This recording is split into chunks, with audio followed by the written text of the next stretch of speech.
सभी स्टूडेंट को राकेश मेहरा का नमस्कार। राजस्थान स्मार्ट करंट के तहत आज हम राजस्थान से संबंधित विभिन्न समसामयिक घटनाओं पर चर्चा करेंगे।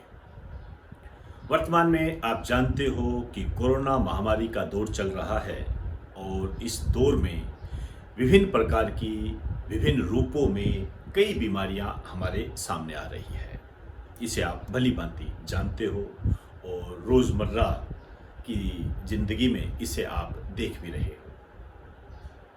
आज मैं इसी दिशा में ब्लैक फंगस और राजस्थान दोनों के संबंध में कंबाइन रूप से बात करने जा रहा हूं कि वर्तमान में जो ये ब्लैक फंगस बीमारी जो है ये राजस्थान के संबंध में किस तरीके से कनेक्ट हो रही है, राजस्थान इस दिशा में क्या प्रयास कर रहा है, इस तरीके की बातें मैं आपसे करूंगा और मेरा जो आधार होगा वो होगा आपका एग्जाम। उसी दिशा में हम बात करेंगे। तो मैं चाहूंगा कि आप मेरे इस लेक्चर को ज़्यादा से ज़्यादा शेयर करें और लाइक करें ताकि हमें एक मोटिवेशन मिले और समय समय पर जो संबंधित जानकारियां हैं उनको प्रोवाइड करने में हमारी हौसला अफजाई हो। तो मैं आपसे उम्मीद करता हूं।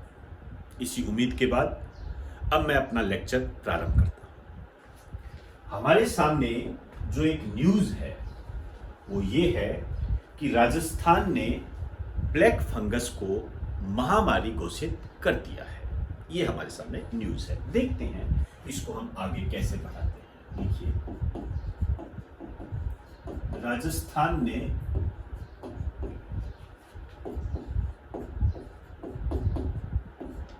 ब्लैक फंगस को महामारी घोषित किया।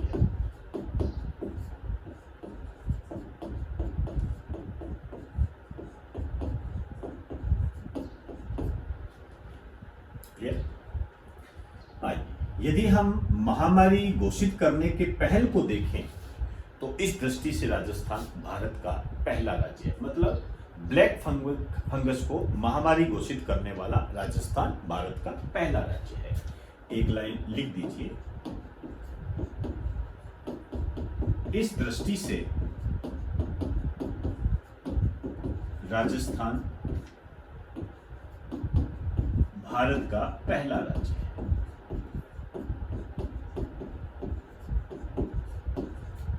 अब इसने जो ये महामारी घोषित किया है इसका एक्ट आपको ध्यान रखना है और इस एक्ट की अंदरूनी बातों पर भी आपने ध्यान रखना है। राजस्थान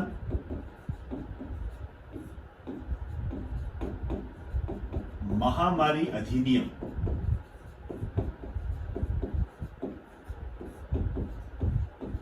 2020 की धारा 3 के चौथे पार्ट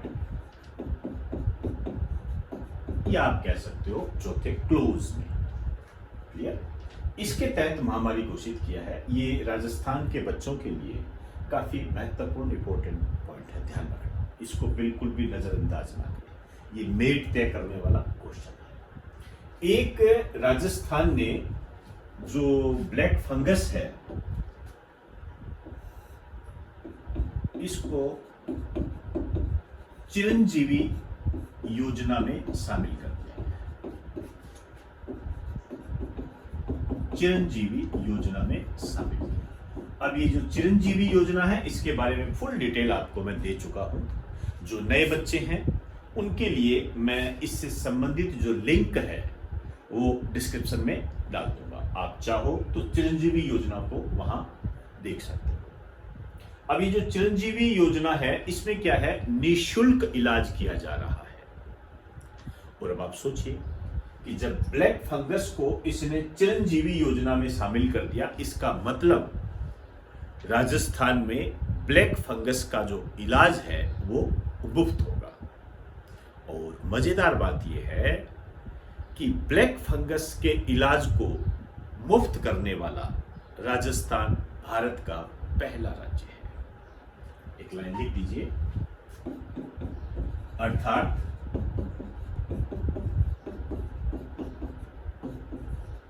ब्लैक फंगस का इलाज राजस्थान में मुफ्त होगा।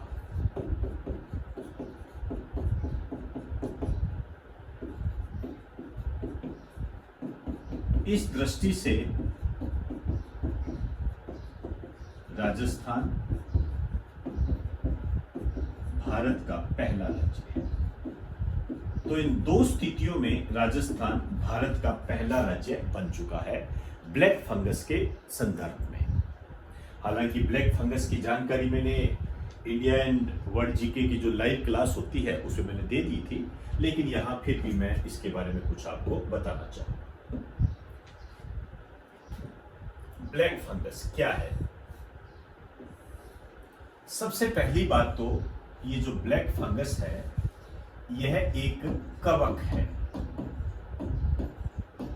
कवक कह दीजिए, फंगस कह दीजिए, फफूंद कह दीजिए। यहां मैं आपको सजेस्ट करना चाहूंगा कि इस टॉपिक को थोड़ा साइंस से जोड़कर पढ़ें। आपके साइंस में जो कवक चैप्टर होता है, जो फंगस चैप्टर होता है, वो अब इंपॉर्टेंट हो गया है ब्लैक फंगस को देखते हुए। अब इस इंपॉर्टेंट को और ज्यादा प्रभावशाली बनाने के लिए, भाई आप कोई भी क्वेश्चन गलत ना कर पाओ, इसके लिए आपको जो मैंने क्लास में जो भी आपको करवाया है, ऑफलाइन वाले बच्चों को भी मैं बोटनी के अंदर करवाता हूं कवक के बारे में। ऑनलाइन के जो बच्चे हैं उनको भी वैसे का वैसा ही प्रोवाइड है। तो दोनों उस वहां पर जाके इस टॉपिक को देख ले और एक बार थोड़ा सा नजरों से निकाल ले, रिवाइज भी हो जाएगा आपका और ब्लैक फंगस को समझने में कुछ आसानी भी हो जाएगी। ठीक, अब इसका जो अन्य नाम है, एक आप नाम सुन रहे होंगे, म्यूकरमाइकोसिस। ये एक ही बात है, म्यूकरमाइकोसिस इसका अन्य नाम है। और मैं इसकी बात करना चाहूंगा कि यह कहां पाया जाता है, ब्लैक फंगस कहां पाया जाता है।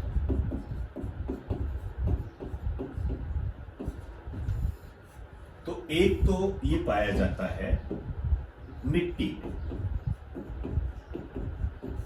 मिट्टी के अंदर पाया जाता है, हवा में पाया जाता है, और मनुष्य की जो बलगम होती है, समझते हो आप, उसमें भी ये पाया जाता है, बलगम में ये पाया जाता है। इसके अलावा सड़े फल व सब्जियों में ये पाया जाता है, इनमें ये प्रेजेंट होता है। एक तरीके से आप कह सकते हो कि यह एक सोर्सेज है। ठीक है, आइए अब हम ये बात करेंगे कि ठीक है ये यहां पाया जाता है, इसके लक्षण क्या है, हमें कैसे पता लगेगा कि ब्लैक फंगस से संबंधित ये बीमार व्यक्ति है। तो एक तो इसमें जो लक्षण होता है वो आंख ज्यादा प्रभावित होती है। आप कह सकते हो कि जो आंख है इसमें जलन होने लगती है, आंख में सूजन होने लगती है, स्वेलिंग, आंख में पानी आने लगता है। ये सारी बातें इसके साथ घटित होती है। दूसरा आप कह सकते हो नाक से खून निकलता है, और खून की उल्टी भी इसका एक लक्षण है।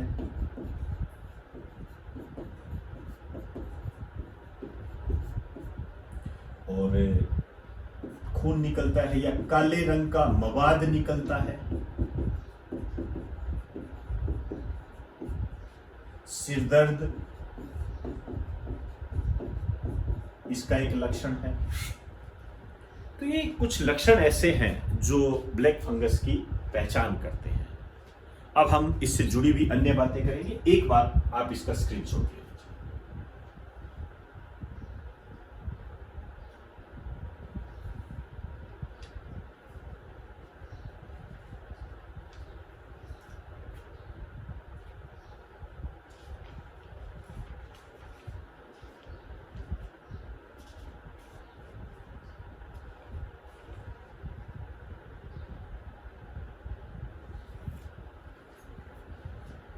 आइए अब यहां से हम बात करेंगे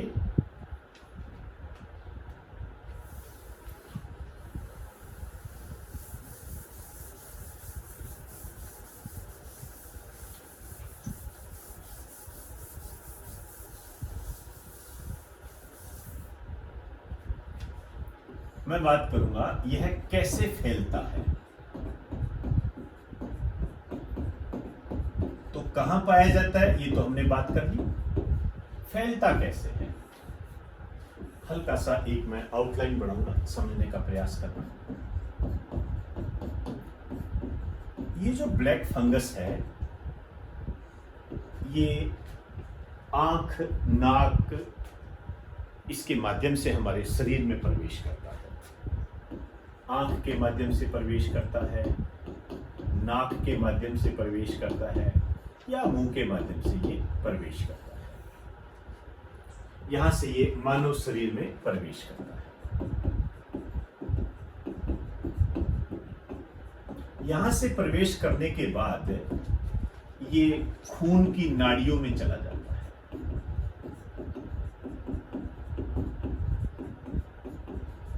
जो खून की नाड़ियां होती है ना, जैसे हम कहते हैं कि आर्टरीज हो गई, धमनी हो गई, उसमें ये चला जाता है और वहां पर जाकर ये धमनियों को क्या करता है, ब्लॉक कर देता है। जो आर्टरीज है या धमनी है तो क्या करता है, ब्लॉक कर देता है। अब जब इनको ब्लॉक कर देता है, ओबियसली बात है, जब ब्लड ब्लॉक हो गया, नालियां, ये जो नाड़ियां हैं ये ब्लॉक हो गई, तो ओबियसली बात है जो अंग है ये प्रभावित होंगे, क्योंकि ब्लड इनके माध्यम से कहां जा रहा है, अंगों में जा रहा है। तो फिर ये जब अंगों में चला जाता है, अंगों से ये दिमाग में चला जाता है, और यदि ये दिमाग में चला गया तो फिर लगभग मृत्यु ही होती है। और जिसकी जो दर है, इसकी मृत्यु दर, ये 50% है, मतलब 50% मौत ही होती है। अब यदि ये अंगों में चला जाए, जैसे मान लीजिए आंख में चला गया, आंख को प्रभावित कर गया, तो आंख को निकाल कर ही इसका इलाज किया जाता है। तो ध्यान रखना, अंगों को शरीर से अलग करना पड़ता है, क्योंकि गैंग्रीन जैसी स्थिति बन जाती है। गैंग्रीन तो आप समझते ही हो।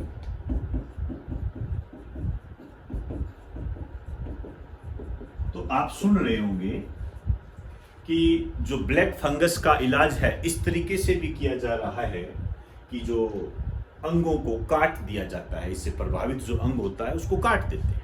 ये भी इलाज है। एक औषधि भी है, 2-3 औषधियां चल भी रही है, मैं नाम भी लिखा दूंगा। तो इस तरीके से ये फैलता है। हमारे दिमाग में चला गया तो फिर इससे बचना नामुमकिन जैसा ही होता है। लेकिन भारत में यदि हम इसके मृत्यु दर की बात करें तो 50% है इसकी। तो एक बार आप इसे राइट डाउन।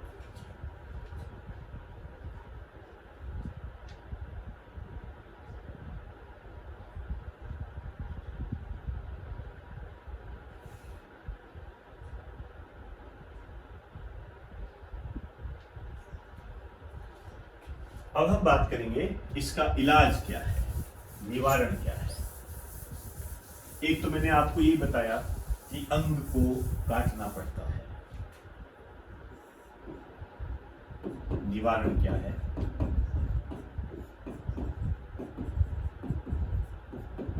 एक तो प्रभावित अंग को काटना पड़ता है।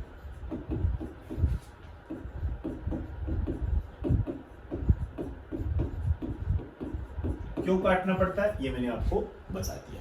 और इसकी एक औषधि है एम्पी एम्पोथेरेसी।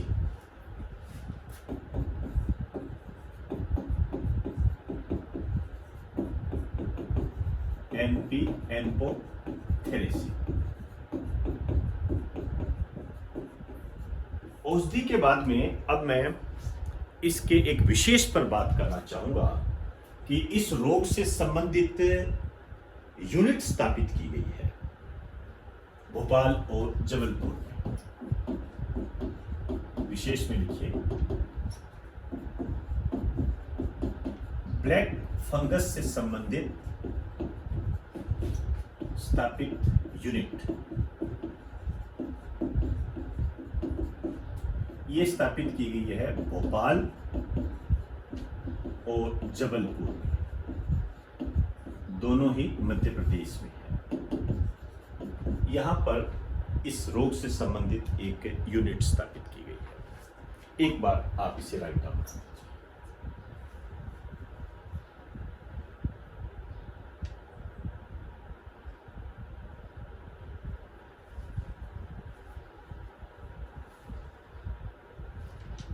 अब मैं बात करना चाहूंगा कि ये जो रोग है किन्हें ज्यादा हो रहा है, मतलब खतरा किनको है।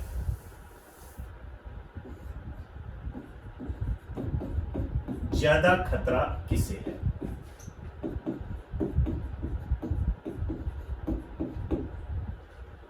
एक तो जो कोरोना से प्रभावित मरीज है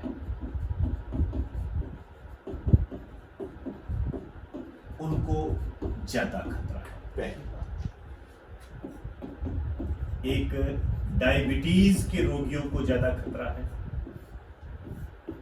एक जो हाई डोज का स्टेरॉइड लेते हैं उनको खतरा है। और एक जो कैंसर रोगी है उनको खतरा है। कोरोना से प्रभावित मरीज के संबंध में आप डाल सकते हो कि सांस से संबंधित बीमारी वाले, जिनको सांस से संबंधित कोई बीमारी है तो उसको ये रोग होने की ज्यादा संभावना है। तो हमने ब्लैक फंगस को कई स्लॉट में बांट कर पढ़ा है। कहाँ पाया जाता है, कैसे फैलता है, लक्षण क्या है, इलाज क्या है, किनको ज्यादा हो सकता है। तो ये जानकारी ब्लैक फंगस के बारे में हो गई। और राजस्थान के संबंध में हमने कह दिया कि इसे चिरंजीवी योजना में शामिल कर दिया गया है, जिससे इसका इलाज मुफ्त होगा। और महामारी घोषित करने वाला राजस्थान भारत का पहला राज्य है। राइट डाउन कीजिए।